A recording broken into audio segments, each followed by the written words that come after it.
Hello everyone, स्वागत है आप सभी का आपके अपने यूट्यूब चैनल पर। मैं हूं राकेश चलरेजा, आपका अपना एप्टीट्यूड मेंटर। आज वाली क्लास में ऐसे ही मेंस के हिसाब से मैं सबसे इम्पोर्टेंट चैप्टर टेंस आपके लिए लेकर आया हूँ। और ये जो टेंस टॉपिक है ये मैं आपको इंक्लूडिंग ट्रिक्स पूरा का पूरा सॉल्व करके देने वाला हूँ। मतलब मैंने आपको इसके लिए टेंस में आपको सॉल्व करने के लिए बहुत बढ़िया बढ़िया ट्रिक्स आपके लिए बना रखी है। उन ट्रिक्स पर इस वाले वीडियो लेक्चर में मैं आपसे डिस्कशन करूंगा और खूब सारे एम्पल अमाउंट ऑफ क्वेश्चन आपको प्रैक्टिस भी करके दूंगा। आपके साथ में जब मैं वो क्वेश्चन सॉल्व करूंगा और आप मुझे सॉल्व करते हुए देखोगे तो चैप्टर के लिए एक जबरदस्त वाली अंडरस्टैंडिंग बिल्डअप हो जाती है। फिर उससे ये होता है कि जब एग्जाम में वो क्वेश्चन डील होने के लिए आते हैं, जब एग्जाम में क्वेश्चन पूछे जाते हैं ना, तब हमारा अप्रोच इतना सही सेट हो चुका होता है कि बस हमें क्वेश्चन देखते ही पता चल जाता है कि कहां पर हम लोग से गलती हो रही है या कहां पर उससे गलत लिखा हुआ है, हम लोग को बस मार्क करना है। ये वाला लेक्चर आपके एग्जाम के लिए सबसे ज्यादा इंपॉर्टेंट होने वाला है। कुछ कुछ बच्चे लोग मेरे से पूछ रहे थे, सर सिर्फ ऐसा ही मेंस के लिए ये वाला चैप्टर है या फिर बाकी सारे एग्जाम्स के लिए भी है? तो हाँ, व्यापम के जितने भी एग्जाम्स होंगे जिसमें इंग्लिश पूछा जाता है, आप बिल्कुल उसके लिए इस लेक्चर को रेफर कर सकते हैं। इसके अलावा बैंकिंग और एसएससी एग्जाम्स के लिए भी आप इस वाले लेक्चर को रेफर कर सकते हैं। ठीक है, तो समय ना ज़ाया करते हुए फटाक से हम लोग काम स्टार्ट करते हैं। चलते हैं पहले थ्योरी वाले सेक्शन पर। मैं क्वेश्चन आंसर वाले सेशन पर आऊँगा, पहले आपसे मैं थ्योरी वाले सेशन पर डिस्कशन कर लेता हूँ। इस लेक्चर को प्रेजेंट करने वाला हूँ मैं। और अगर आपको इस लेक्चर की पीडीएफ चाहिए तो आप मुझसे टेलीग्राम चैनल, नेम है राकेश तलरेजा, टेलीग्राम चैनल इसी नाम से है, आप इसमें मेरे से जुड़ सकते हैं जिसमें आपको इस लेक्चर की पीडीएफ मिल जाएगी। ठीक है, चलिए फटाक से काम स्टार्ट करते हैं। मैं ये करता हूँ, सबसे पहले आपसे ना थ्योरी डिस्कस कर लेता हूँ। जब एक बार मैं आपको इसकी थ्योरी समझा दूंगा तो उसके बाद फिर मैं आपसे इसके क्वेश्चंस डिस्कस करने लगूंगा। ठीक है, चलिए फटाक से देखते हैं क्या लिखा हुआ है टेंस में। मैंने क्या लिखा हुआ है आपका समय बचाने के लिए, मैंने आपका समय बचाने के लिए ना सारे टेंस के यहाँ पे फॉर्म्स लिख दिए हैं। अब यहाँ पर जो मैंने टेंस के जो फॉर्म्स लिखे हैं ना, इससे ये होगा कि आपको ना थोड़ा सा मैं समय बचा लूंगा और आपको ना मैं ये फॉर्म को फिर जब क्वेश्चन में यूज करके दिखाऊंगा तो थोड़ा सा एक्सेप्टेंस बनने लगेगा। अभी आपको इत्मीनान से ना ये जो टेंस के फॉर्म है ये समझने चाहिए, और ये जैसा मैंने स्क्रीन पर लिखा हुआ है वैसे के वैसे ही आपके सीधे दिमाग में जाने चाहिए। जब ये टेंस के फॉर्म आपके दिमाग में चले जाएंगे, बहुत छोटी छोटी बातें ही दिमाग में रखनी होती है, पूरा रटना नहीं होता है। जब ये टेंस के फॉर्म आपको एकदम क्लियर हो जाएंगे, तब उसके बाद जब मैं क्वेश्चन सॉल्व करने जाऊंगा तो आपको हेल्प मिलेगी। ठीक है, तो मेरी सलाह क्या है? मेरी सलाह ये है कि हम लोग पहले इत्मीनान से ये टेंस के जो फॉर्म्स है ना ये मुझसे सीखेंगे। ठीक है, तो मैं पहले आपको ये टेंस के फॉर्म सिखाऊंगा, ये टेंस के फॉर्म में आपको एक्सप्लेन करूंगा। आप बच्चों को बहुत इत्मीनान से एकदम सिट डाउन होकर 10 मिनट इस पर बिताना है। ठीक है, 10 मिनट हमको इन टेंस के फॉर्म्स पर देना है, जो कि बहुत ज्यादा इंपॉर्टेंट है। चलो सुनते हैं। सबसे पहला लिखा हुआ है प्रेजेंट। सबसे पहला लिखा हुआ है प्रेजेंट। मैं मान के चल रहा हूँ कि आपको ये पीडीएफ क्लियरली विजिबल होगी। आपका समय बचाने के लिए मैंने पहले से इस चीज को नोट डाउन करके आपके सामने प्रेजेंट किया हुआ है। तो हमको पता है हम सारे बच्चों को कि प्रेजेंट के ना, सॉरी, टेंस के ना 3 फॉर्म होते हैं। एक होता है प्रेजेंट वाला, एक होता है पास्ट वाला, और एक होता है फ्यूचर वाला। प्रेजेंट, पास्ट और फ्यूचर टेंस के 3 फॉर्म होते हैं। यहां तक बात समझ में आ गई? अब ये जो टेंस है जिसके 3 फॉर्म है, ये हर एक फॉर्म 4 सेक्शन में बटा हुआ होता है। जैसे एक है सिंपल या फिर इनडेफिनेट, दूसरा है कॉन्टिन्यूअस, तीसरा है परफेक्ट, और लास्ट है परफेक्ट कॉन्टिन्यूअस। अब इन चारों का मतलब क्या होता है पहले ये समझा देता हूं। सिंपल टेंस या फिर इनडेफिनेट टेंस ये होता है जिसका ना जो टाइम है वो डिफाइन नहीं होता है। जैसे फॉर एग्जांपल मैं कहता हूं मैं स्कूल जाता हूं। अब अगर मैं कहता हूं मैं स्कूल जाता हूं तो ये सिंपल प्रेजेंट या प्रेजेंट इनडेफिनेट की बात हो गई। लेकिन मैं कब से जा रहा हूं और कब तक जाऊंगा ये चीज डिफाइन नहीं है ना। कब से जा रहा था वो समय डिफाइन नहीं है, और कब तक जाने वाला हूं ये भी समय डिफाइन नहीं है। इस वाले सेंटेंस से मेरे को क्लियर नहीं पता चल रहा है।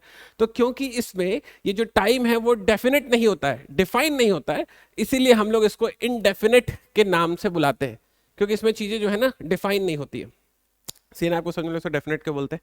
जैसे मैं स्कूल जाता हूं तो मैं कब से जा रहा हूं और कब तक जाऊंगा ये चीज इसमें मुझे समझ में नहीं आ पाती। ठीक है, चलिए आगे बढ़ते हैं। दूसरा है कॉन्टिन्यूअस। कॉन्टिन्यूअस अपने नाम से ही क्लियर है। कॉन्टिन्यूअस का सेंस क्या पता है आपको? कॉन्टिन्यूअस का सेंस दरअसल ये है, कॉन्टिन्यूअस का सेंस दरअसल ये है कि ऐसा कोई भी काम जो वर्तमान में या पास्ट में फ्यूचर में चल रहा होगा या चल रहा है। जैसे फॉर एग्जाम्पल मैं आपको पढ़ा रहा हूं, तो ये पढ़ाने वाला जो काम है ना ये रनिंग है, तो ये ऑन गोइंग टास्क है। तो इस वजह से ये कंटिन्यूस में कहा जाएगा आई एम टीचिंग। सीना है समझ में? तो कोई भी ऐसा टास्क जो ऑन गोइंग होता है, आई एम टेकिंग सेशंस, तो ऐसा कोई भी टास्क जो ऑन गोइंग होता है, जैसे मैं पढ़ा रहा हूं, ये ऑन गोइंग है, तो ये ना खत्म हुआ है, पॉइंटर समझ में, खत्म नहीं हुआ है, और ये चल रहा है। ऐसा कोई भी काम जो चल रहा होगा उसे हम लोग कंटिन्यूअस फॉर्म में कहते हैं। ठीक है, तो मैंने आपको इनडेफिनेट बता दिया कि क्या होता है, कॉन्टिन्यूअस मैंने आपको बता दिया क्या होता है। अब अगला लिखा हुआ है परफेक्ट। ये परफेक्ट क्या होता है? अब देखो, परफेक्ट भी अपने नाम से एकदम क्लियर है। परफेक्ट दरअसल आप उनके लिए यूज करोगे जो काम कंप्लीटली हो चुका होगा। जैसे फॉर एग्जांपल, मैं आपको सब्जेक्ट वर्ब एग्रीमेंट पढ़ा चुका हूं, जो कि एसआई के लिए सबसे इंपॉर्टेंट टॉपिक है। तो मैं आपको सब्जेक्ट वर्ब एग्रीमेंट पढ़ा चुका हूं, तो ये हो गया परफेक्ट। सीधा है आपको समझ में, कंफर्टेबल है? परफेक्ट कंटिन्यूअस, अब देखो परफेक्ट और कंटिन्यूअस को जब मिलाकर बोलूंगा ना, तो परफेक्ट कंटिन्यूअस कहलाएगा। कैसे भाई? कॉन्टिन्यूअस ऐसा कोई काम जो हो रहा है, कॉन्टिन्यूअस हो गया। परफेक्ट ऐसा कोई काम जो हो चुका है। ठीक है, अब अगर मैं उसको मिलाकर बोलूं परफेक्ट कंटिन्यूअस को, कैसे सेंस बनाऊंगा? मैं कल सुबह 2 बजे तक ये काम कर चुका होऊंगा। सीन आ रहा है आपको समझ में? तो ऐसा कोई काम जो कि फ्यूचर में हो रहा होगा, या फिर चल रहा होगा, या हो चुका होगा, तो उन सारी चीजों को हम लोग परफेक्ट कंटिन्यूअस में कन्वे करते हैं।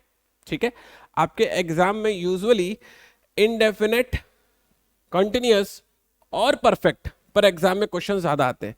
परफेक्ट कंटिन्यूअस पर एग्जाम में क्वेश्चन कम आता है। उसका रीजन ये है कि हम लोग परफेक्ट कंटिन्यूअस टेंस को ना सामान्य बोलचाल की भाषा में ज्यादा यूज भी नहीं करते। तो इसके जो मैं सेंटेंस भी बोलूंगा ना, जैसे फॉर एग्जाम्पल मैं बोलता हूं कि कल सुबह 2 बजे तक मैं ये काम कर चुका होऊंगा, तो हम लोग ये सेंटेंस ना बहुत ज्यादा यूज नहीं करते। बहुत लिमिटेड फॉर्म में ये सारे सेंटेंस यूज होते हैं, लगभग नहीं होते। तो क्योंकि डेली वर्रा के इंग्लिश में परफेक्ट कंटिन्यूअस हम लोग ज्यादा यूज नहीं करते हैं, तो एग्जामिनर भी उस पर ज्यादा क्वेश्चन नहीं पूछता है। पूछ सकता है, मैं उसकी प्रैक्टिस आपको करवाऊंगा, लेकिन आपको मेनली जो फोकस करना है वो इनडेफिनेट, कंटिन्यूअस और परफेक्ट टेंस पर आपको ज्यादा फोकस करना है। इतनी बात क्लियर हो गई सारे बच्चों को? आइडिया एक्सेप्टेड हो गया? अब क्या है सीन, अब इसके आगे की बात सुनते हैं। ठीक है, अब जरा रिलैक्स होकर देखते हैं। देखो, प्रेजेंट इनडेफिनेट, प्रेजेंट कॉन्टिन्यूअस और प्रेजेंट परफेक्ट पर हम लोग अभी चीजों को इत्मीनान से रिलैक्स होकर देखेंगे। Present continue, present perfect continuous भी बताऊंगा, पहले इत्मीनान से ये 3 पर हम लोग पहले फोकस बनाएंगे। ठीक है, तो अभी मैं क्या करने वाला हूं, मेरे पास 3 टेंस है, वर्तमान, भूत और भविष्य, जिसमें मैं आपको वर्तमान टेंस, प्रेजेंट टेंस पर अभी डिटेल में इंफॉर्मेशन दूंगा। आपको 10 मिनट के लिए एकदम टिक कर सिट डाउन हो जाना है, और 10 मिनट के लिए ये पहले फॉर्म्स को समझने की कोशिश करनी है। जब तक आप ये थ्योरी नहीं समझेंगे, जब मैं क्वेश्चन सॉल्व करना स्टार्ट करूंगा, क्वेश्चन भी आपको समझ में नहीं आएंगे। ठीक है, तो इत्मीनान से पहले थ्योरी को समझिए। अब जरा सुनना, प्रेजेंट टेंस में जरा समझना, प्रेजेंट टेंस में इनडेफिनेट का क्या स्ट्रक्चर रहता है आपको पता होना चाहिए। That structure is subject V1 या फिर V5 फिर ऑब्जेक्ट। अब ये V1 V5 और ऑब्जेक्ट क्या होता है, पहले उसको एक बार इत्मीनान से आपको मैं समझा देता हूँ। जरा रिलैक्स होकर देखना, तो मुझे सुनना, मुझे देखो, सब्जेक्ट और ऑब्जेक्ट क्या होता है पहले वो सुन लो। सब्जेक्ट वो होता है, सब्जेक्ट वो होता है जिस पर बात चल रही होगी। ठीक है, या फिर जो बात कर रहा होगा, ऐसा सेंस। जैसे मैं पढ़ा रहा हूं तो मैं सब्जेक्ट हो गया। अब जिसके लिए काम किया जाता है, जैसे मैं तुम्हारे लिए काम कर रहा हूं, तो तुम ऑब्जेक्ट हो गए। पॉइंट आ रहा है समझ में? मैं राम को पढ़ा रहा हूं, आई एम टीचिंग राम। ठीक है, तो मैं अगर राम को पढ़ा रहा हूं, तो मैं पढ़ा रहा हूं तो मैं सब्जेक्ट हो गया, राम के लिए वो काम कर रहा हूं तो राम ऑब्जेक्ट हो गया। पॉइंट आया समझ में? तो कंटेक्स्ट क्या जरा इतना से समझना, सब्जेक्ट हमेशा करता होता है, ऑब्जेक्ट जिसके लिए काम किया जा रहा होता है उसे कहा जाता है। तो सब्जेक्ट और ऑब्जेक्ट मेरा ख्याल है क्लियर हो चुका होगा। अब उसमें वर्ब के 5 फॉर्म यूज होते हैं, वो वर्ब के आपको 5 फॉर्म एक बार एक्सप्लेन कर देता हूं, जरा इत्मीनान से देख लो। हालांकि वर्ब के हम लोग 3 फॉर्म सुनते आए हैं हमेशा से, लेकिन होते दरअसल 5 फॉर्म है, वो सारे के सारे फॉर्म आप सुन लीजिए। सबसे पहला होता है V1, फिर होता है V2, फिर होता है V3, फिर होता है V4 और फिर होता है V5। ठीक है, ये सारे वर्ब के फॉर्म्स होते हैं। वर्ब का जो फर्स्ट फॉर्म होता है, जैसे फॉर एग्जांपल एक मैं एग्जांपल लेता हूं जिससे मैं आपको इस चीज को समझा सकूं। जैसे मैंने ले लिया डू। ठीक है, वर्ब का जो फर्स्ट फॉर्म होता है ना, वो हमेशा वर्तमान काल के लिए प्रयोग किया जाता है। हमेशा इस बात को दिमाग में एकदम डाल लो, वर्ब का फर्स्ट फॉर्म वर्तमान काल के लिए प्रयोग किया जाएगा। कंफर्टेबल? और वैसे ही वर्ब का जो 5वां फॉर्म होता है ना, वो भी वर्तमान काल के लिए ही प्रयोग किया जाता है। तो 5वें और पहले में फर्क क्या हुआ सर? फर्क सिर्फ इतना हुआ कि हम लोग ने जो 5वां फॉर्म होता है ना, वो सिंगुलर फॉर्म वाला यूज करते हैं, जैसे डज। सीना आपको समझ में? तो ये मैंने आपको सब्जेक्ट और एग्रीमेंट में सिखा रखा है कि डू दरअसल प्लूरल है और डज दरअसल सिंगुलर है। आगे बात समझ में? तो V1 डू के सेंस में V5 डज के सेंस में, दोनों सेम होते हैं, दोनों वर्तमान काल के लिए प्रयोग किए जाते हैं। आइडिया एक्सेप्टेड है। अगला है V2। V2 जो होता है ना, दरअसल वो पास्ट के लिए यूज किया जाता है। ठीक है, V2 वर्ब का सेकंड फॉर्म अक्सर पास्ट के लिए यूज किया जाएगा। इसके लिए हम लोग फॉर्म यूज करते हैं, दैट इज डिड, ऐसा लिखा जाता है। ठीक है, और V3 हमेशा परफेक्ट के लिए यूज किया जाएगा। इसको हम लोग पास्ट पार्टिसिपल भी बोलते हैं, ऐसा कोई काम जो हो चुका होगा जिसके हम लोग यूज करते हैं डन। ठीक है, तो V3 जो होता है पास्ट पार्टिसिपल के लिए यूज किया जाता है। Idea accepted. ठीक है, V4 क्या होता है सर? V4 दरअसल जिरंड फॉर्म होता है। जब हम लोग V1 में ING जोड़ देते हैं, V1 में ING जोड़ दूंगा तो कैसा दिखेगा? ये सर। ठीक है, तो मैं ये मान के चल रहा हूं कि आपको वर्ब के पांचों फॉर्म क्लियर हो चुके हैं। अब इस पर मैं कोई भी वर्ब सेट कर सकता हूं, जैसे मैंने अभी डू लिखा, सिर्फ और सिर्फ आपके समझने के लिए मैं कोई भी फॉर्म ले सकता हूं। जैसे मैं एक फॉर्म यहां पे लिख रहा हूं गो। ठीक है, तो यहां पर वर्ब का सेकंड फॉर्म क्या हो जाएगा? वेंट। ठीक है, फिर वर्ब का थर्ड फॉर्म क्या हो जाएगा? गॉन। वर्ब का फोर्थ फॉर्म क्या हो जाएगा? गोइंग। और वर्ब का फिफ्थ फॉर्म क्या हो जाएगा? गोज। तो ये ऐसा हर एक के लिए पॉसिबल है और हर एक के लिए हम लोग इस तरीके से इसको बना सकते हैं। ठीक है, वर्ब के पांचों फॉर्म क्लियर हो गए।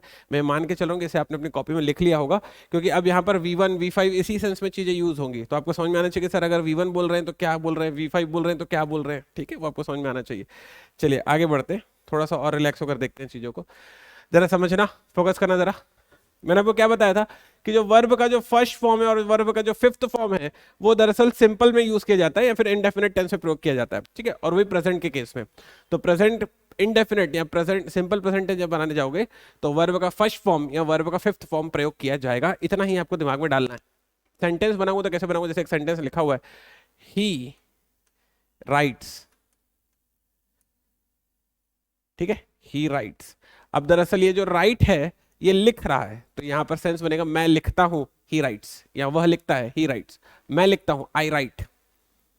सीना आपको समझ में? और मैं इस वाली चीज को लेकर शायद क्लियर हूं कि ही के साथ WRITES क्यों लगाया जा रहा है और आई के साथ WRITE क्यों लगाया जा रहा है। ये एस वाला वर्ब का फिफ्थ फॉर्म होता है और बिना एस वाला वर्ब का फर्स्ट फॉर्म होता है। Idea accepted. तो मैंने आपको क्या बताया कि प्रेजेंट इंडेफिनिट में V1 या V5 का प्रयोग किया जाएगा। सब्जेक्ट V1 या V5 प्लस ऑब्जेक्ट। ठीक है, यहाँ तक ओके अपन लोग? चलिए आगे बढ़ते, नेक्स्ट वाले टेंस की तरफ चलते हैं।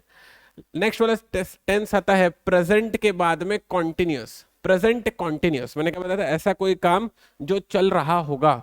तो इसके लिए स्ट्रक्चर कैसा बनता है? इसके लिए स्ट्रक्चर बनता है is am are plus verb का फर्स्ट फॉर्म प्लस ING। ये वर्ब का फर्स्ट फॉर्म प्लस ING को हम लोग दरअसल V4 के नाम से भी जानते हैं। तो इज MR और वर्ब का फोर्थ फॉर्म, आगे बात समझ में, ये बनेगा प्रेजेंट कॉन्टिन्यूस। प्रेजेंट कॉन्टिन्यूस क्या होगा? इज MR वर्ब का फोर्थ फॉर्म। आइडिया एक्सेप्टेड है? ठीक है, जैसे फॉर एग्जांपल अगर मेरे को आपको सेंटेंस बना के देना होगा तो मैं क्या बोलूंगा? एग्जांपल के फॉर्म में मैं बोलूंगा he is writing. He is writing, तो ये ही हो गया सब्जेक्ट। इज, ये इज MR में यूज करना था तो इस मैंने यूज किया, और जो राइटिंग है वो दरअसल V1 प्लस ING है, राइट प्लस ING। आगे बात समझे? तो उसका सेंटेंस का मीनिंग क्या बनेगा? ही इज राइटिंग का वह लिख रहा है। आगे बात पकड़ में। Present perfect. प्रेजेंट परफेक्ट में जरा दिमाग में डालो, परफेक्ट में हैज हैव और वर्ब का थर्ड फॉर्म यूज होता है। हैज या फिर हैव और फिर वर्ब का थर्ड फॉर्म आपको यूज करना है। ठीक है, जैसे एग्जांपल यहां पर लिखा हुआ है, she has written a letter. She has written a letter, has plus written verb का थर्ड फॉर्म, हैज हैव या फिर वर्ब का थर्ड फॉर्म। हैज हैव कैसे यूज करते हैं? सब्जेक्ट वर्ब एग्रीमेंट में पढ़ा चुका हूं। Idea accepted? कंफर्टेबल है? अब परफेक्ट कंटिन्यूअस में देखो क्या लिखा हुआ है, हैज हैव बीन, फिर वर्ब का फोर्थ फॉर्म हैज या फिर हैव, फिर साथ में इसमें बीन भी लगता है। ये चीज इंपॉर्टेंट है, परफेक्ट कंटिन्यूअस में हमेशा आपको बीन टर्म का यूज करना होता है। वर्ब का फोर्थ फॉर्म प्लस ऑब्जेक्ट, फिर यहाँ पर आपको सिंस या फॉर भी हमेशा लगाना पड़ेगा। सिंस और फॉर पर एग्जाम में हमेशा क्वेश्चन आते हैं, इंपॉर्टेंट है। जैसे एक एग्जांपल लेकर बताता हूं। एग्जांपल है, I have been reading a novel since morning. ठीक है, मैं यह नॉवेल सुबह से पढ़ रहा हूँगा या पढ़ रहा हूं। सीनारा आपको समझ में? तो मुझे क्या समझ में आया ये चार फॉर्म से? 1 2 3 4, मुझे क्या समझ में आया इन चारों से एक बार आपको समझा देता हूं। एकदम इत्मीनान से रिलैक्स होकर देख लो। जब भी प्रेजेंट की बात होगी सिंपल प्रेजेंट के केस में मेरे को वर्ब का फर्स्ट फॉर्म या वर्ब का फिफ्थ फॉर्म यूज करना होता है। जब पास्ट की बात होगी, सॉरी प्रेजेंट कॉन्टिन्यूअस की बात होगी, प्रेजेंट कॉन्टिन्यूअस के केस में is am are plus verb का फोर्थ फॉर्म मतलब V1 प्लस ING यूज करना होगा। जब प्रेजेंट में परफेक्ट की बात होगी तो मुझे हैज हैव और वर्ब का थर्ड फॉर्म लेना होगा। और जब प्रेजेंट परफेक्ट कंटिन्यूअस की बात होगी तो आपको हैज हैव के साथ बीन डालना पड़ेगा, बस इतना आपको दिमाग में रखना है। और फिर V4 और फिर सिंस या फॉर। ठीक है, तो मेनली आपको ये तीन चीजें दिमाग में रखनी है, वो थोड़ा कम भी रखोगे चल जाएगा। ये तीन चीजें आपको दिमाग में रखनी है कि प्रेजेंट के केस में जब हम लोग सिंपल पर बात करते हैं तो वर्ब का फर्स्ट फॉर्म या फिफ्थ फॉर्म डालते हैं, कॉन्टिन्यूअस पर बात करते हैं तो इज एम आर और फिर V4 डालते हैं, और हैज हैव या फिर वर्ब का थर्ड फॉर्म डालते हैं परफेक्ट के केस में। ठीक है, ये छोटे छोटे पॉइंट है आपको दिमाग में रखने, क्योंकि आपको एग्जाम में ना पूरा सेंटेंस बनाने के लिए थोड़ी देगा बच्चे लोग, आपको एग्जाम में सेंटेंस बना हुआ रहेगा, उसमें आपको एरर चुनना रहेगा ना, तो ये छोटे छोटे पॉइंट आपके दिमाग में रहने चाहिए। ठीक है, चलिए आगे बढ़ते हैं। मैं ये मान के चल रहा हूं कि ये चीज आपने दिमाग में रखी होगी। अब यूज करते हैं पास्ट के केस में। जैसे प्रेजेंट के केस में जब हम लोग सिंपल प्रेजेंट बना रहे थे तो V1 और V5 यूज कर रहे थे, वैसे हम लोग पास्ट के केस में कुछ नहीं करेंगे, वर्ब का सेकंड फॉर्म यूज करेंगे बस। तो वर्ब का सेकंड फॉर्म यूज होता है पास्ट के केस में। एग्जांपल अगर लूं तो बनेगा शी रोट, उसने पत्र लिखा। आगे बात समझ में। नेक्स्ट है, जब आपको पास्ट कंटिन्यूअस की बात करनी होगी, पास्ट कंटिन्यूअस, जब प्रेजेंट कंटिन्यूअस होता था तो इज एम आर होता था, जब पास्ट कंटिन्यूअस होगा तो वॉज वर का यूज किया जाएगा, बस इतना ही फर्क है। वहां पर इज एम आर होता था, यहां पर वॉज वर होगा। ठीक है, और वैसे ही वहां पर V4 था, यहां भी V4 ही रहेगा। ठीक है, जैसे एग्जांपल अगर बनाऊं, दे वर राइटिंग अ बुक, वे किताब लिख रहे थे। ठीक है, चलिए आगे बढ़ते। पास्ट परफेक्ट में अगर आप मुझसे पूछोगे तो सेम वही सब कुछ रहेगा, वहां पर हैज हैव रहता था तो यहां पर हैड आ जाएगा। तो हैज हैव प्रेजेंट के लिए यूज होता है, हेड पास्ट के लिए यूज होता है। वहां भी वर्ब का थर्ड फॉर्म था, यहां भी वर्ब का थर्ड फॉर्म है। एग्जांपल अगर आप बोलोगे तो she had left her office when we came, जब हम वहां पहुंचे तो वह अपना ऑफिस छोड़ चुकी थी या फिर ऑफिस से निकल चुकी थी, ऐसा इसका सेंस है। Past perfect continuous, past perfect continuous के केस में subject plus had been plus V4 plus object since या फॉर प्लस टाइम होता है। मतलब क्या है इसका सर? अब देखो वहां पर हैज हैव था क्योंकि प्रेजेंट था, यहां पर हेड आ गया क्योंकि पास्ट है, बस इतना ही फर्क है। सीना आपको समझ में? तो एग्जांपल बनाऊं कैसे बनेगा? His elder sister had been dancing for 2 hours, उसकी बड़ी बहन 2 घंटे से नाच रही थी। सीना आपको समझ में? आइडिया एक्सेप्टेड है। तो फर्क क्या महसूस किए, क्या चीजें दिमाग में गई मेरे, एक बार बोल देता हूं जरा इतना समझना। अगर प्रेजेंट होगा सिंपल केस में वर्ब का फर्स्ट फॉर्म या फिफ्थ फॉर्म, और अगर पास्ट हो तो वर्ब का सेकंड फॉर्म। अगर कंटिन्यूअस होगा तो प्रेजेंट के केस में इज एम आर और वर्ब का फोर्थ फॉर्म, और अगर पास्ट हुआ तो वॉज वर और वर्ब का फोर्थ फॉर्म। अगर परफेक्ट हुआ तो प्रेजेंट के केस में हैज या हैव वर्ब का थर्ड फॉर्म, और पास्ट के केस में हेड लगा देंगे, वर्ब का थर्ड फॉर्म कर देंगे। गया दिमाग में? वैसे ही वहां भी हैज हैव बीन, यहाँ पे हैड बीन, काम खत्म। बस इतना ही छोटा छोटा आपको दिमाग में रखना है। अगर मेरे साथ बने रहे ना तो ये टेंस जो है आपका सबसे इंपॉर्टेंट चैप्टर, सबसे मतलब मजेदार चैप्टर हो जाएगा आपके लिए, मेरा प्रॉमिस है आपसे। थोड़ा देर बने रहना बस, ठीक है? मुझे एंड तक सुनना। फ्यूचर की बात करते हैं, चलो बच्चे लोग सुनना। फ्यूचर में जैसे यहाँ पर वर्ब का फर्स्ट फॉर्म होता है, यहाँ पर वर्ब का सेकंड फॉर्म होता है, वैसे ही फ्यूचर केस में विल या शैल लगता है। ठीक है, विल शैल के साथ हम लोग वर्ब का फर्स्ट फॉर्म यूज करते हैं, ये आपके दिमाग में रहे ये वाली बात। ठीक है, विल शैल के साथ हम लोग वर्ब का फर्स्ट फॉर्म यूज करते हैं। ठीक, तो अगर एग्जाम्पल बोलूं कैसे बोलूंगा?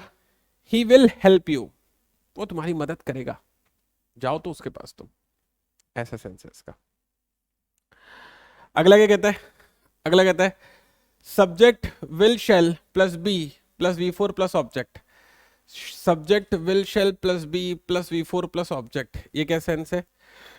फ्यूचर के केस में she will be staying there. अब देखो विल शैल यूज हो रहा है और फिर बी लग रहा है और साथ में V4 लग रहा है। फ्यूचर कॉन्टिन्यूअस मतलब वही चीज होती है जो फ्यूचर में चल रही होगी। She will be staying there मतलब वो वहां पर रुकेगी, ऐसा सेंस है। ठीक है, या फिर वो वहां पर रुक रही है, ऐसा सेंस है। वो वहां पर रुक रही है मतलब वो फ्यूचर की बात हो गई। ठीक है, कंफर्टेबल है? तो हमने क्या सीखा, कॉन्टिन्यूस के केस में विल शैल और बी फिर V4 यूज करते हैं। कॉन्टिन्यूस में V4 हमेशा लगता ही है, चाहे कोई भी हो, प्रेजेंट हो, पास्ट हो, फ्यूचर हो। ठीक है, आगे बढ़ते हैं। परफेक्ट के केस में क्या होगा, सब्जेक्ट विल शैल फिर हैव। परफेक्ट के केस में आपको दिमाग में डाल देना है कि हैज हैव या हेड लगाना है। अगर प्रेजेंट हुआ तो हैज हैव, पास्ट हुआ तो हेड, और अगर फ्यूचर हुआ तो विल शैल फिर हैव, विल शैल फिर हैव और वर्ब का थर्ड फॉर्म। कंफर्टेबल है मतलब? एक सेंटेंस लिखा हुआ है, सेंटेंस है his brother will have finished the work next month. उसका भाई अगले महीने काम पूरा कर चुका होगा। फ्यूचर की बात हो गई, चुका वाली सेंस में आ गया पर। एग्री करते हो इस वाली बात को आप? ठीक है। परफेक्ट कंटिन्यूअस फ्यूचर के केस में, future perfect continuous, subject will shell, future है तो विल शैल डालना है, इतना दिमाग में डाल लो, फ्यूचर है तो विल शैल डालना है। हैव बीन कंटिन्यूअस है, परफेक्ट कंटिन्यूअस है तो बीन भी आएगा, हैव बीन V4 और object. Lata will have been singing from morning, Lata सुबह से गाना गा रही होगी, ऐसा सेंस। ठीक है, कंफर्टेबल है? मैं ये मान के चल रहा हूँ कि ये जो टेंस के जो फॉर्म्स है ये आप बच्चों को बहुत ही अच्छे से क्लियरली समझ में आ चुके हैं। दो तीन छोटी मोटी बातें हैं, मैंने आपको जो भी चीज़ें बताई हैं वीडियो को रिवाइंड करके उसे लिख लीजिएगा, क्योंकि उन्हीं सारी बातों से एग्जाम में क्वेश्चन सॉल्व होंगे। और मैं उन्हीं सारी बातों को यूज़ करके, अभी जो आपको क्वेश्चन का सेट प्रैक्टिस करवाऊंगा, उन्हीं सारी बातों को यूज़ करके सॉल्व करूंगा। सिर्फ इतने एक पन्ने से ही ना मैं आपका पूरा टेंस सॉल्व करवा दूंगा, सिर्फ इतने एक पन्ने से ही। सिर्फ इस एक पन्ने को अपने दिमाग में डाल लो, अपना पूरा टेंस हो चुका है, बस आपको प्रैक्टिस करवानी है मुझे। ठीक है, चलिए चलते हैं आने वाले अगले वाले पेज पर। अगले पेज पर देखते हैं मैंने आपके लिए क्या रख रखा है।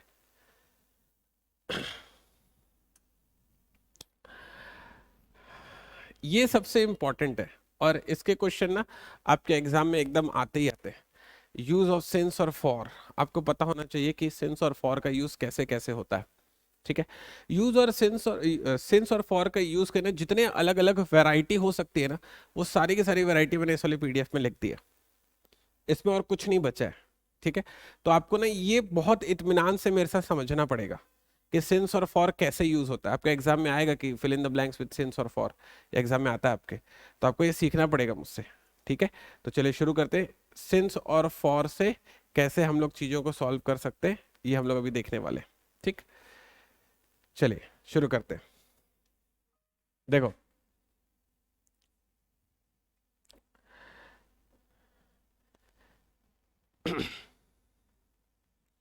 सबसे पहला टास्क है फॉर के लिए, और साथ में बताता चलूंगा सिंस के लिए।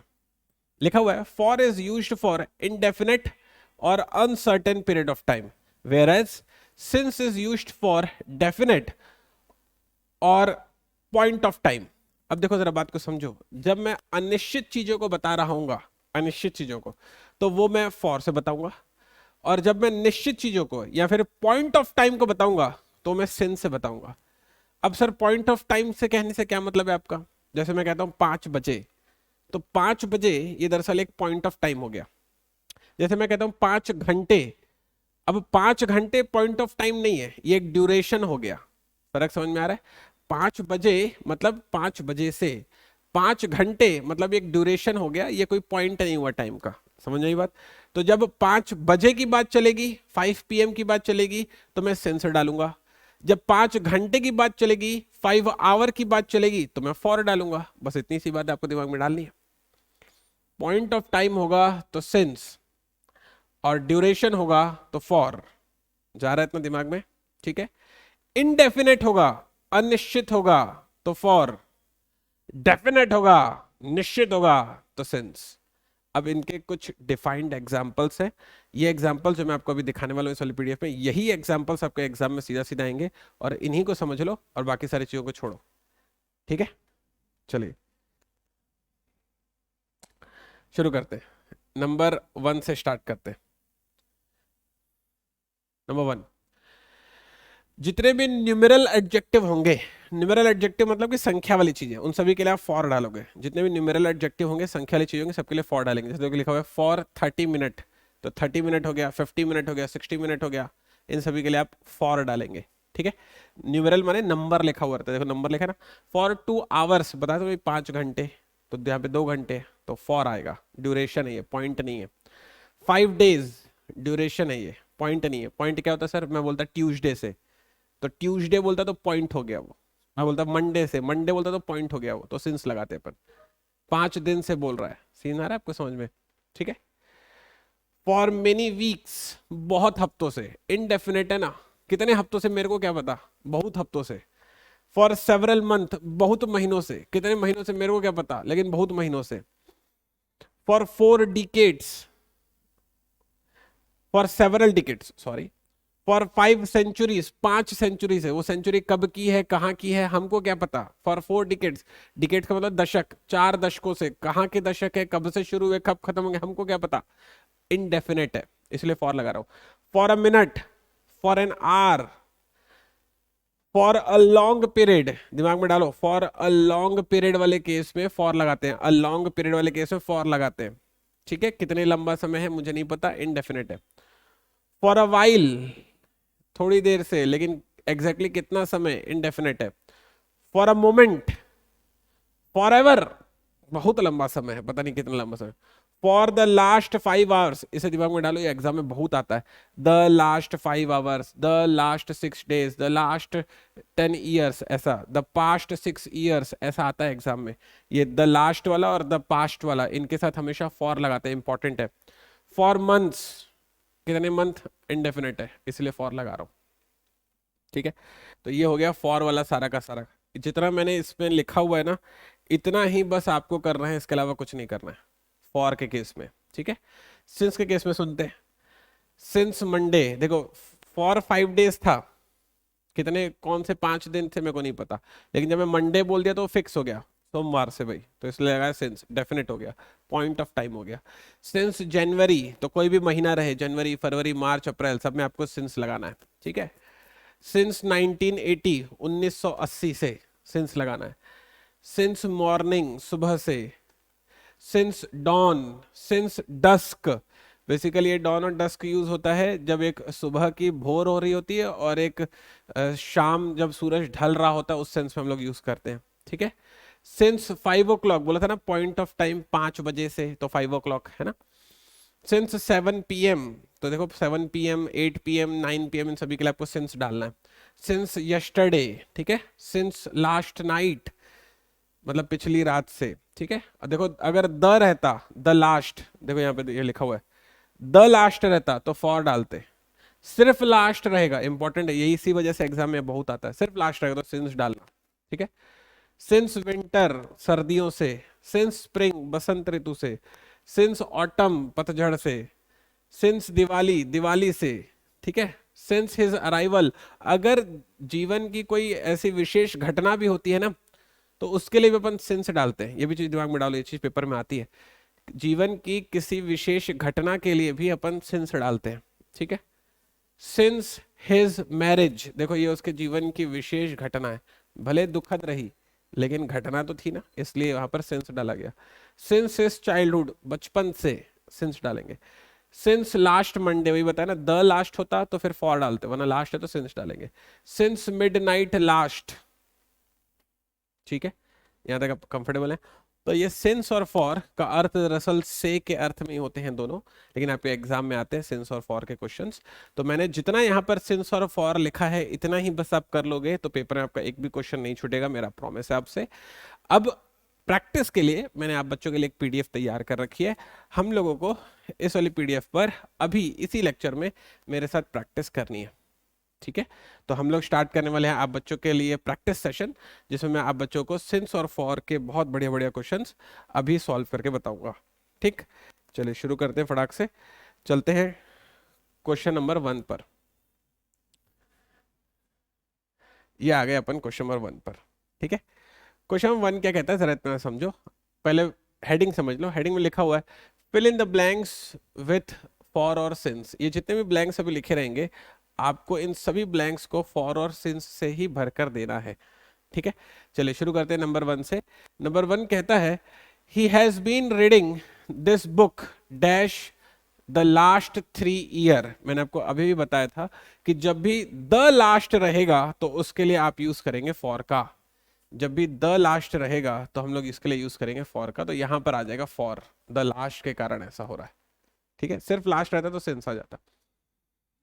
The younger brother has been, question number 2, the younger brother has been sleeping dash 8 hours. मैंने आपको बताया जब भी न्यूमेरल एडजेक्टिव आता है, जब भी गिनती आती है, तब भी इसके लिए हम लोग फॉर लगाते हैं। एग्री करते हो आप? ठीक है। फिर कहता है my wife has been working dash 5 o'clock this morning. 5 o'clock बोल रहा है, इसका मतलब कि एक पॉइंट ऑफ टाइम उसने बोला है। अब वो पॉइंट ऑफ टाइम बोल रहा है, इस वजह से यहां पर आएगा सिंस। मैंने आपको बताया था पॉइंट ऑफ टाइम के लिए अपन लोग सिंस यूज करते हैं। ठीक है। They have not been here dash 2 weeks। अब देखो ये जो 2 weeks है ना, ये ड्यूरेशन है, कितना लंबा समय है, कब तक का है, ये मुझे नहीं पता है, तो इस वजह से हम लोग यहां पर डालेंगे फॉर। आगे बात पकड़ में। नेक्स्ट है your classmate has been ill dash a long time. अब देखो वो कितने लंबे समय से बीमार है, मुझे डिसाइड नहीं है, मुझे पता नहीं है, डेफिनेट नहीं है, डेफिनेट नहीं है, इस वजह से डाल रहा हूं फॉर। इनडेफिनेट के लिए फॉर डालते हैं, डेफिनेट के लिए अपन सिंस डालते हैं, बताया था ना अभी अभी। ठीक है, ओके, यहां तक अपन लोग। चलिए आगे बढ़ते हैं, नेक्स्ट वाले क्वेश्चन पर चलते हैं। It has been raining dash yesterday morning. अब जरा बात को समझो, वो ये कह रहा है कि कल सुबह से बारिश हो रही है। अब मैंने आपको बताया था कि भाई जब पॉइंट ऑफ टाइम आएगा, यस्टरडे मतलब point of time, fix time हो गया, तो उस वजह से अपन लोग यूज करते हैं सिंस। 2 दिन बोलता, 5 दिन बोलता, 10 दिन बोलता, तो फिर मैं डिसाइड नहीं कर पाता कौन से 2 दिन है ये। आखिर पॉइंट ऑफ टाइम बोल रहा है कल से, तो इसलिए आएगा यहाँ पर सिंस। ठीक है, आई गेस आपको इतना क्लियर हुआ होगा। चलते हैं नेक्स्ट वाले क्वेश्चन नंबर 7 पर। फिर से हम लोग को सेंस और फॉर से ही फिल करना है। खूब प्रैक्टिस करवाऊंगा, एकदम जबरदस्त तरीके से प्रैक्टिस कराऊंगा, बस लगे रहो मेरे साथ सेशन में एकदम एंड तक। क्वेश्चन नंबर 7, चलो मेरे साथ फटाफट आंसर देने की कोशिश करो। I have been writing this book dash last November. मैंने आपको बोला था जब द लास्ट होता है तो फॉर डालना, जब लास्ट रहेगा तो आप सिंस डालना, बोला था ना आपको मैंने, है ना। नेक्स्ट है we have been waiting here dash an hour and half. अब 1.5 घंटे से जो है हम लोग यहाँ बैठकर जो है इंतजार कर रहे हैं। अब ये ड्यूरेशन हो गया, ड्यूरेशन हो गया, इस वजह से अपन ने डाला फॉर। सीन है आपको समझ में। नेक्स्ट है mister Thakur has been living in this town dash August 1989। अब देखो कभी भी जब ईयर वगैरह आते हैं तो इसका मतलब वो चीजें डेफिनेट हो जाती है, डेफिनेट हो जाती है, इसलिए यहां पर आएगा सेंस। ठीक है, पॉइंट ऑफ टाइम है ना। नेक्स्ट है I have not seen her dash the past 6 months। मैंने आपको बोला था जब लास्ट रहे तो फिर सिंस डालना, लेकिन द पास्ट या द लास्ट रहे तो आप फॉर डालना, बोला था ना। ठीक है। नेक्स्ट है the publisher has not seen me dash Sunday. अब सोमवार से मुझे नहीं देखा है, बोला रहता 6 दिन से नहीं देखा है, तो इनडेफिनेट हो जाता, बोल रहा है संडे से नहीं देखा है, डेफिनेट हो गया ना, डेफिनेट हो गया, इस वजह से आएगा सेंस। सीन आ रहा है बच्चों को समझ में, मैं कैसे सॉल्व करता हूँ इन चीजों को, आइडिया एक्सेप्टेड है। नेक्स्ट है at that time he had been writing a book dash 4 months। अब देखो 4 महीने से लिख रहा है, कौन से वो 4 महीने हैं, दूसरा एक तो ये ड्यूरेशन भी हो गया, इस वजह से आएगा फॉर। समझ पा रहे मैं कैसे चुनता हूं, आइडिया मिला आप सारे बच्चों को, कंफर्टेबल है यहाँ तक सारे बच्चे लोग, आगे बताएं आपको। चलते हैं क्वेश्चन नंबर 13 पर। Question number 13, when Mr. Tandon came to the school in 2000, Mr. Jha had already been teaching there dash 5 hours। तो 5 hours ड्यूरेशन है, इस वजह से आ रहा है for. By next October they will have been living here dash the last 2 years। अब जब मैंने बोला था द लास्ट यूज होगा, द लास्ट वाले केस में हम लोग यूज करते हैं फॉर। ठीक है, एकदम एग्जाम वाले क्वेश्चन करा रहा हूँ, यही क्वेश्चन आपको आने वाले एग्जाम से मिलने वाले हैं, बढ़िया रहो एकदम बढ़िया से। Next you have been here dash Monday. Monday दरअसल पॉइंट ऑफ टाइम के लिए होता है, तो फिर आ जाएगा since. I left college 1993, he hasn't seen me. अब देखो इसने 1993 में कॉलेज छोड़ दिया, 1993 से पॉइंट ऑफ टाइम, इस वजह से आएगा सिंस। ठीक है, बोला रहता 20 सालों से छोड़ दिया तो ड्यूरेशन हो जाता है ना। नेक्स्ट है he has been he has worked for us ever dash he left school। अब देखो वो जब से स्कूल छोड़ा तब से हमारे लिए काम कर रहा है, स्कूल छोड़ा है इसका मतलब कि वो इसके जीवन की एक घटना हो गई। मैंने आपको बताया था जब भी घटना होती है तो उसके लिए आप हमेशा यूज करते हैं सिंस। एग्री करते हो आप, आइडिया एक्सेप्टेड है आप सारे बच्चों को, समझ में आ रहा है मैं कैसे डील कर रहा हूँ इन चीजों को। ठीक है, आगे चले। एकदम एग्जाम में आने वाले क्वेश्चन है बच्चे लोग ये, और अपने को बढ़िया बने रहना है इस वाले सेशन में, एंड तक मेरे साथ चीजों को सीखना है। सीखते हैं क्वेश्चन नंबर 18 पर। क्वेश्चन नंबर 18 कहता है he travelled in the desert dash a long period. अब तुम खुद बताओ इस पे क्या आना चाहिए। लॉन्ग पीरियड मतलब कि इनडेफिनेट हो गया ना, कितने समय से हमको क्या पता, इनडेफिनेट है तो फिर क्या लगाने बोला था मैंने आपको, फॉर बोला था कि नहीं बोला था। नेक्स्ट है she has been learning music dash 2 month, 2 महीने से म्यूजिक ही सीख रही है, ड्यूरेशन है, फॉर हो गया ना। नेक्स्ट है Shweta has been studying in Patna women's college last year. जब द लास्ट होता है तो फॉर लगाते हैं, लास्ट है इस वजह से क्या लगा रहे हैं अपन, सिंस लगा रहे हैं। नेक्स्ट है you have been learning English grammar dash many days, बहुत दिनों से सीख रहे हो तुम, कितने दिनों से सीख रहे हो मेरे को भी नहीं पता, लेकिन बहुत दिनों से सीख रहे हो, इनडेफिनेट है इस वजह से फॉर लगा रहा हूं। अरे स्वीकार हो रही है चीजें।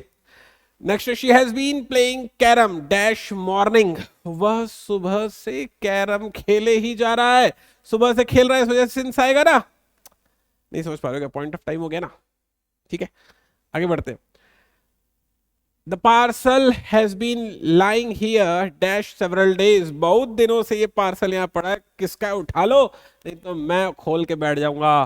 तो सेवरल डेज बहुत लंबे समय से पार्सल पड़ा है इस वजह से फॉर आ रहा है, पॉइंटर समझ में, इनडेफिनेट है ये। ठीक है बच्चों लोग, आइडिया एक्सेप्टेड है। चलते हैं क्वेश्चन नंबर 24 पर। क्वेश्चन नंबर 24 कहता है my mother had been fasting dash 4 weeks when the doctor came, होना चाहिए था वहां पे, गेम मिस हो गया। तो my mother had been fasting 4 weeks, 4 weeks से तो यहां पर क्या आ जाएगा, फॉर आ जाएगा। नेक्स्ट है they have lived in Mumbai 1980, वो 1990 से मुंबई में रह रहे हैं, 1990 क्या हो गया, वो पॉइंट ऑफ टाइम हो गया, पॉइंट ऑफ टाइम हो गया तो यहाँ पर सेंस आ जाएगा। आगे बात आपको समझ में, यहाँ तक कंफर्टेबल है सारे बच्चे लोग, आइडिया मिला कि चीजों को किस तरीके से डील करना होता है। ठीक है तो ये पूरा का पूरा सिंस और फॉर का पूरा एक सेट हो गया, और इस वाले वीडियो में मैंने आपको क्या किया, टेंस की पूरी थ्योरी भी बता दी। अब नेक्स्ट वाले वीडियो में क्या करूंगा, जो मैंने आपको थ्योरी बताई है ना आज, नेक्स्ट वाले वीडियो में उस पर आपको मैं क्वेश्चन सॉल्व करवाऊंगा, और मस्त एकदम एग्जाम में आने वाले क्वेश्चन सॉल्व करवाऊंगा। ऐसा ही मेंस के लिए ये जो क्वेश्चन आपको टेंस में सॉल्व करवा रहा हूँ, इतने ही कर लोगे ना, इंग्लिश ग्रामर कुछ और नहीं भी किए, इतना भी अगर दिल लगा कर लिए ना, समझ लेना आपने अच्छे नंबर आने वाले। पूरे पूरे नंबर लाने के लिए तो ग्रामर की बाकी सारी चीजें भी सीखनी पड़ेगी, लेकिन एक डिसेंट मार्क्स लाने के लिए टेंस बहुत ज्यादा इंपॉर्टेंट है, क्योंकि इस पे खूब सारे क्वेश्चन एग्जाम में आते हैं। तो नेक्स्ट वाली वीडियो में आप बच्चों से मुलाकात होगी, जिसमें मैं आप बच्चों से एग्जाम में पूछे जाने वाले टेंस के क्वेश्चंस पर डिस्कशन कर रहा हूंगा। तब तक अपना ख्याल रखिएगा, मिलते हैं।